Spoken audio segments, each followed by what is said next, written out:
aí galera, aqui é o Bora Cartoon, trazendo pra vocês nessa terça-feira de manhã a análise do episódio Emoção, um dos mais aguardados da quinta temporada e o melhor até agora. E sim, ainda vai ter análise de perfeição hoje, só que lá para as 6 horas da tarde. Então se inscreve no canal se você é novo por aqui, deixa seu like se você gosta das análises bem rápido.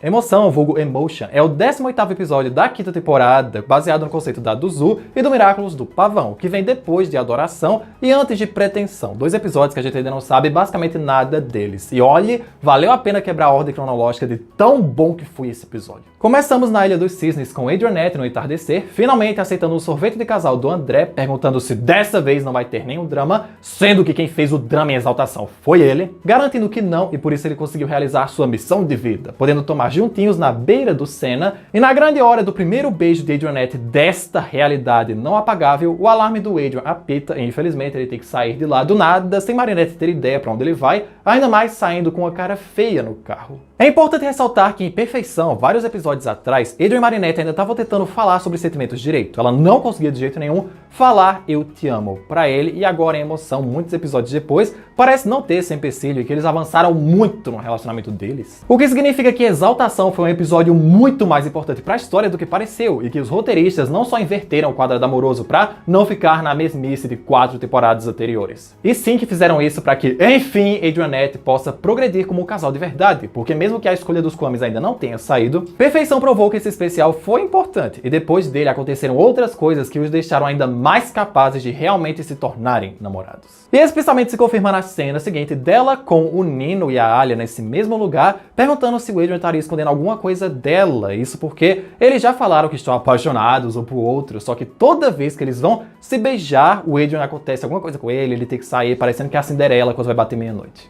E ela não sabe pra onde ele vai, já que Alia a convenceu de que ter a agenda dele toda guardada e tantos planos psicóticos não é nem um pouco saudável pra ela nem pra ele. E Alia sabe pra onde ele foi, o baile de diamante que Gabriel organiza todo ano para os membros mais importantes da sociedade e seus filhos, não devendo ter contado porque não podia convidá-la. Mencionando que Zoe está na lista, sem entender por que se elas tinham cinema marcado pra hoje. Seguindo, Kyoko e sua mãe treinavam com espadas naqueles mesmos jardins que sempre fazem isso, e quando dá a hora delas irem se ajeitar para o baile, chega lá ela, amiga da Kyoko, porque isso é uma consequência de perfeição. E quando ouve que ela vai pro baile de diamante ser a rainha e Adrian o rei, fica espantada de não ter sido convidada pelo Gabriel. Aí Kyoko solta um: meu amor, eu sou uma pedra preciosa, você é só uma pedra, pondo a ratazana no lugar dela, mesmo sem querer, saindo de lá e a deixando bem frustrada.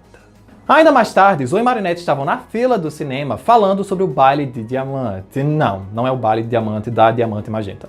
E ela não vai porque é só um evento para pessoas ricas e mesquinhas frequentarem entre si. O tipo de evento que ela odiava ir em Nova York e ainda ter que fingir que gostava dos meninos que a infernizavam na escola. E como Marinette a ensinou a não deixar a família controlar a sua vida, não irá voltar a ser a velha Zoe, entendendo por que Adrian foi naquela hora, e graças a Zoe, lembrando que ela não é ninguém comparada a Adrian Agreste, o herdeiro do Gabriel Agreste que todos conhecem. Percebendo que ele não contou para não decepcioná-la ao ver que ainda tem que fazer coisas obrigadas pelo pai, ficando triste por ele e ainda mais por nem poder ir para apoiá-lo, mas talvez ela possa ir muito se quiser com o convite da Zoe. Na entrada do baile organizado no Grand Palais, Gabriel e Natalie falavam sobre o Adrian, ela querendo que ele seja livre para gostar de que quiser, e o Gabriel não, porque ele pode escolher isso. Aí a Layla liga para ele, só que deixa cair na caixa de mensagens. E ao chegar Tomoe e Kyoko, a véia queria que o menino já estivesse lá como combinado. E a Kyoko faz uma cara meio suspeita de que gosta disso. Aí temos a chegada do Adrian, seguido da Marinette, que precisava se esconder por ter tantos conhecidos ali. E quando o Adrian ia beijar a mão da sua rainha, ele olha pro anel que a Kyoko tem desde o primeiro episódio que ela apareceu, fazendo uma cara feia e depois olhando pra ela. E do nada chega a Amélie Graham de Vanille reclamando que o Félix desapareceu há semanas e Gabriel e os contatos dele não fizeram nada em relação a isso, nem sequer a convidou para o baile. Está totalmente diferente desde que a Emily morreu, mas só a ignora e manda Natalie acompanhá-la até a saída, sem entender como ele ficou tão cruel nesses últimos tempos e por que ela ainda ajuda, não tendo escolha, mas pra Amélie sempre tem uma escolha. Enfim, com todos entrando, Marinette pode entrar também, recebendo um vestido branco, uma máscara branca e um penteado diferente lá do bagulho tecnológico que deixa ela menos reconhecível, sendo recebida pela Chloe já querendo saber quem são os pais dela e qual é o seu nome.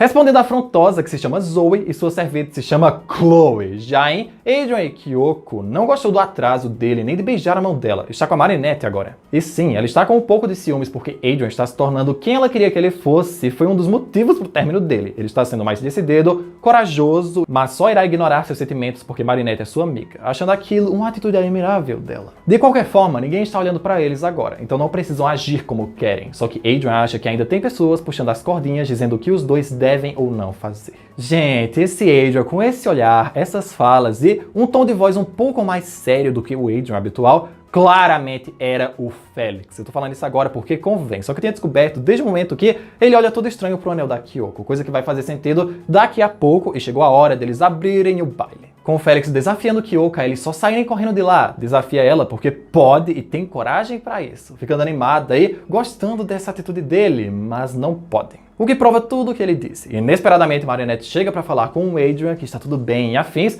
coisa que irrita Chloe ao perceber quem é, e Gabriel também, tanto quanto a Chloe. E após dizer que o ama e amanhã se vem no colégio, Kyoko fica feliz por eles, só que Felix a pega pra dançar e ignora os robôs, guardas que não farão nada, já que ela está com o convite da Zoe. E por uma única fala diferente, ela já percebe que aquele é o Felix, não o Adrian, nem dando tempo dele responder nada, porque Chloe pula em cima dela e ele cansa do teatrinho mandando Duzu abrir suas asas e se tornar o Argus na frente de todos, soltando seu Sete Monstro Lua Vermelha para pairar sobre o baile. Sete Monstro esse que lhe dará o poder de se livrar de qualquer pessoa iluminada pelo seu brilho no estalar de dedos, ao começar por Chloe e depois Gabriel, se livrando de todos do baile até Tomoe, presenteando Kyoko com sua liberdade e saindo de lá com uma Marinette. Olha, isso que foi uma entrada triunfal de vilão, você quer, Queen Bee? E eu fiquei impressionado com a criatividade do Argus em criar a Lua Vermelha para dar poderes a ele. O Felix tornou o Miraculous do Pavão indiretamente o Miraculous do Galo. E sim, o uniforme dele tá muito bonito. Pode não estar no final da sua transformação super curta, mas no geral todos os detalhes estão magníficos. Talvez só a cor do cabelo e da pele poderia ser diferente. Mas é um traje digno de um usuário do Miraculous do Pavão. E após fugir, diz que não fez nada ao Adrian, jamais machucaria ele. Só quer deixar Marinette segura numa lixeira ali perto, mas ela está com sangue nos olhos para se vingar da pessoa que a enganou na temporada anterior. Sozinhos, Argus começa a cantar, sim, cantar, enquanto se livra de todos de Paris, estalando os dedos várias vezes. E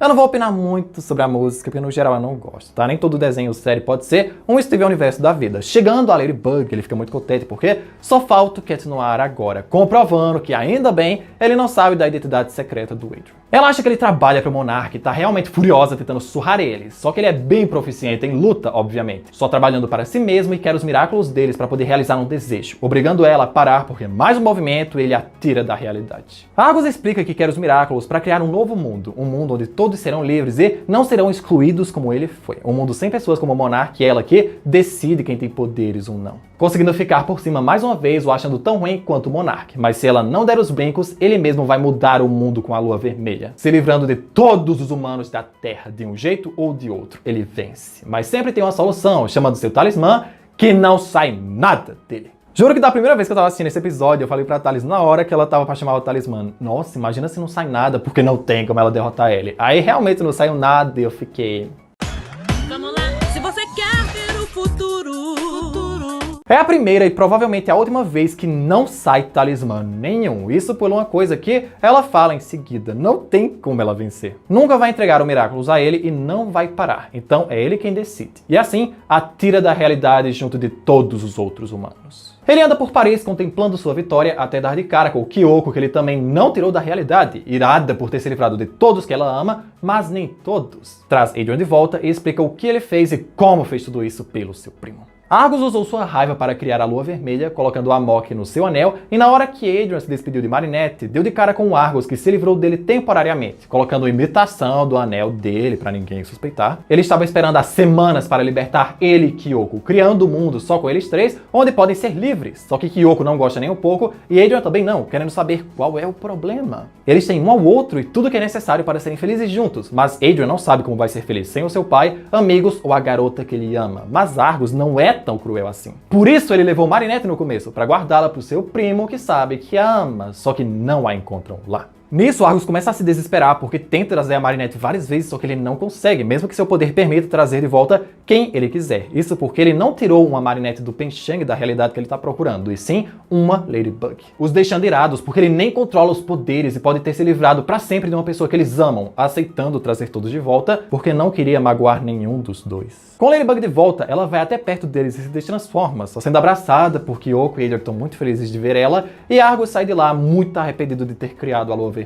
Porque o poder dela é terrível e nem sabe o que aconteceria se ele se descontrolasse ou não conseguisse trazer quem quisesse de volta. Por isso, com muita dor, pede desculpas à sua amiga e irmã, a desfazendo da realidade com muita dor. Toda essa coisa de se livrar de todos os humanos do mundo, menos dele mesmo, da Kyoko e do Adrian e da Lua Vermelha, foi pra provar que Felix é um sete monstro, Adrian também, e a Kyoko também. Sim, gente, a Kyoko. A Tomoe falou em perfeição que o Gabriel deve tudo que ele tem a ela, então a aliança deles vem de muito antes da quinta temporada. Ela realmente pode ter ficado cega por causa do Miraculous do Pavão para criar a sua filha, e Felix notou que ela é um sete monstro naquele momento, porque em seu anel tem o Amok que a criou. Por isso o olhar estranho dele para aquele objeto que tá com ela desde sempre. Sentiu o Amok lá, como foi confirmado que portadores do Miraculous do Pavão, independente de quem seja, não sentem os sete monstros. Eles sentem os Amoks ou os objetos. Mayura só sentiu o faminto porque ele tinha engolido o próprio objeto. E também não é à toa que a Kyoko tá tendo tanto destaque nesta temporada, porque ela vai ser uma personagem muito importante além do fato dela ser um sete monstro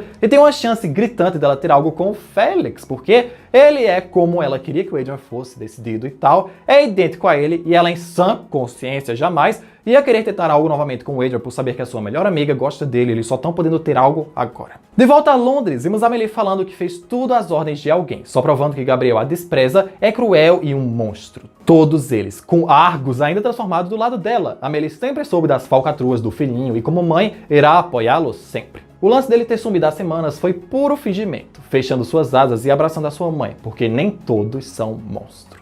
É, gente. E lá em Paris, como não teve um talismã, também não teve Miraculous Ladybug para consertar tudo. Então ficou por conta da prefeitura consertar os estragos da luta. E lá na ponte, lá eles pegam um sorvete de amigos, Adrian, Kyoko e Marinette para comer juntos. E Adrian explica por que não falou do baile para ela. Gabriel mandou não contar. Por isso, achando que não quer que eles fiquem juntos e Marinette quer ter uma conversa com ele. Vai que ajuda. Bem como Kyoko quer ter uma conversa bem sincera com a mãe dela. E em casa, Gabriel mandou ele não contar a Marinette sobre o baile porque sabia que ela causaria algum desastre como o que teve. Só que o menino nem contou, foi a Zoe. Não querendo mais ouvir falar sobre ela, e ele sai de lá enquanto vemos Gabriel girar e girar sua aliança gêmea, onde provavelmente está o Amok que deu vida ao Adrian. Pra terminar o episódio, Gabriel liga pra Natalie pra falar que não está gostando nem um pouco dessa Marinette que tá o atrapalhando tanto quanto a Ladybug. E aí Layla liga novamente pra ele ter que explicar pra ela o porquê obviamente não a convidou para o baile. Por isso que ele dá aquele socão no computador, porque está cansado de pessoas que não sabem onde é o lugar delas. E na cena pós-créditos, agora sim vemos Layla furiosa na frente da mansão e vai mostrar a ele que é muito mais do que ele pensa. Monarch!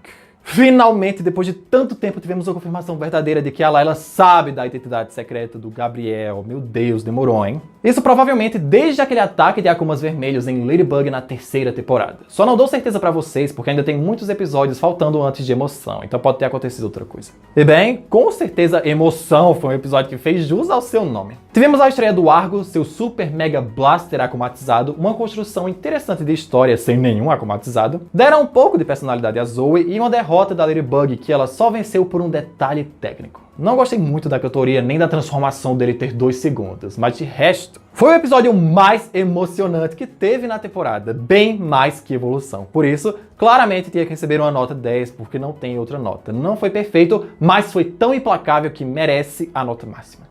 E por esse vídeo é isso, galera. Espero que tenham gostado. E lembre que hoje, mais tarde, tem a análise do episódio Perfeição. Talvez tenha a análise do trailer que saiu de outro episódio. E amanhã tem as curiosidades inúteis dos 2 episódios. Deixe seu like se você curte as análises, se inscreve no canal para não perder nada. Aqui tem o último vídeo falando de uma teoria do Markov. Comenta o que vocês acharam em suas notas para esse episódio. E até o próximo vídeo.